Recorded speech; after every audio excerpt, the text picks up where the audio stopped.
អីបងបានជាមុខបងមិនពេញស្មើគ្នាអញ្ចឹងសំទោសណាបងដែលអូនឆ្ងល់អូនសួរអត់ថ្មីទេអូនមុខបងនេះណាគឺជាមុខដែលខូចចាក់សេលកូចូលណាអូនណាចាដោយសារតែមាន fan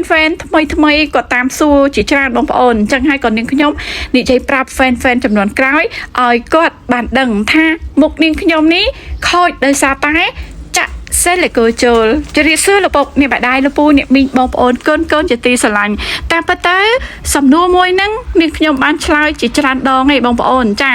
នៅក្នុងឆ្នាំ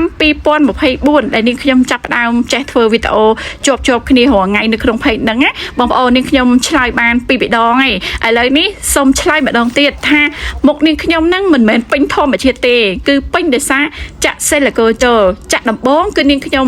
ស្អាតបងប្អូនចាហើយមានបងប្អូនជាច្រើនខមមិនសួរថាហេតុអ្វីមុខស្អាតអញ្ចឹងហើយបែរទៅជាចាក់អញ្ចឹងចាបងប្អូនអើយមានមូលហេតុគឺដោយសារតែនាងខ្ញុំធ្លាប់លេបថ្នាំសម្រាប់ខ្លួនបងប្អូនចាឥឡូវហ្នឹងបកស្រាយឲ្យបងប្អូនអស់ចម្ងល់តែម្ដងធ្លាប់លេបថ្នាំសម្រាប់ខ្លួនដោយសារតែជីវិតរបស់នាងខ្ញុំលក្ខណៈដូចចុះទឹកកពើឡើងលើខ្លារត់ទៅណាជួបពស់វែកអីចឹងណាបងប្អូនក៏សម្រាប់ខ្លួនប៉ុន្តែនៅពេលដែលនាងខ្ញុំសម្រាប់ខ្លួនហ្នឹងអត់បានសម្រេចរស់បងប្អូនក៏លក្ខណៈគេអត់លក់បងប្អូនគេអត់លក់យូរទៅមុខនាងខ្ញុំនឹងផតជំនាន់ហ្នឹងនាងខ្ញុំមុខដូចអារ៉ុបអញ្ចឹងបងប្អូនលក្ខណៈខ្ពល់ផតទម្រង់មុខឥឡូវគេត្រូវការអញ្ចឹងណាបងប្អូនហើយជំនាន់មុនគេស៊ីមុខមូលចាក៏ទៅជឿគេជំនាន់ហ្នឹងលក្ខណៈនាងខ្ញុំទៅតែងើបពីស្លាប់ខ្លួនហ្នឹងងើបងប្អូនលក្ខណៈខួរក្បាលបាត់បង់ 50% ឯងដោយសារតែជាតិថ្នាំងុយគេនាងខ្ញុំលេបច្រើនណាបងប្អូនជំនាន់ហ្នឹងនាងខ្ញុំលេបលេខ5 10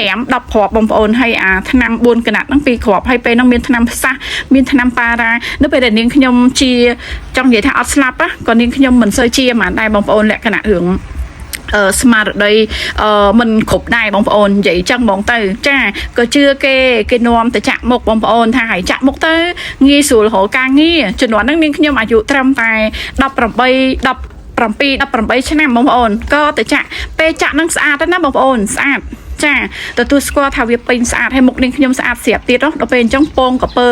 អែមហ្មងហ្នឹងបងប្អូនចាហើយនៅពេលដែលធ្វើទុកបងប្អូនគឺ10 ឆ្នាំជាងធ្វើទុកហ្នឹងដោយសារតែនាងខ្ញុំមានជំងឺគីស្បូនហេញណាបងប្អូននៅពេលដែលនាងខ្ញុំមានជំងឺគីស្បូនហ្នឹងមុខនាងខ្ញុំហ្នឹង